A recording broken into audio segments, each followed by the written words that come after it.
Hi friends, இன்றைக்கி பார்த்தீங்கன்னா நான் எனக்கு ஹிந்துவிசம் பற்றி இருக்கிற ஒரு புரியலை பற்றி பேச போகிறேன். ஸோ ஹிந்துவிசம் வந்து என்ன சொல்ல வருது,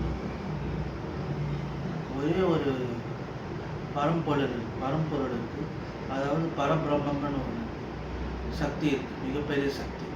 அந்த சக்தியிலேருந்து உருவானது தான் பல தெய்வங்கள், பல கடவுள் நிலையை அடைஞ்சிருக்காங்க. ஃபார் எக்ஸாம்பிள் சிவன், விஷ்ணு, முருகர், பார்வதி, அவங்கெல்லாம் அவங்க கடவுள் நிறைய அடைஞ்சிருக்காங்க. அவங்க எல்லாரும் சேர்த்த ஒரு மிகப்பெரிய சக்தி தான் வந்து பரபிரம்மம் அப்படிங்கிறது. ஸோ அந்த பரபிரம்மம் பார்த்திங்கன்னா என்ன கலந்த சக்தின்னு சொல்லுவாங்க.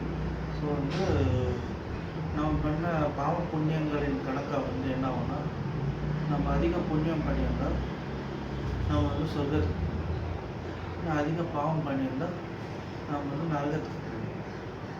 நம்ம சொர்க்கத்துக்கு போயிட்டு நம்ம கணக்கு முடிஞ்சிச்சுன்னா திரும்ப இந்த உலகத்தில் பிறப்பெடுப்போம்.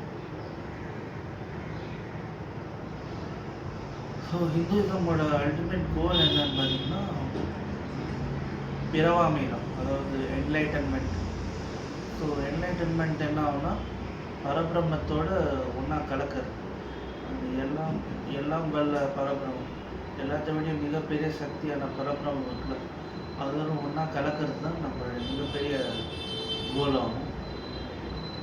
அதுதான் பரபிரம்மத்தோட மிகப்பெரிய ஒரு மகத்துவம்.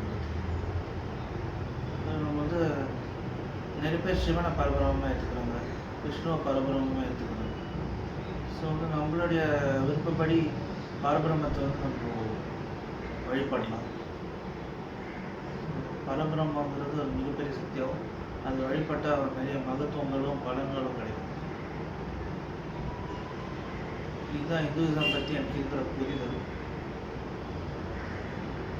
உங்களுக்கு இந்த வீடியோ பிடிச்சிருந்ததுன்னா லைக், ஷேர் அண்ட் சப்ஸ்கிரைப் பண்ணுங்கள்.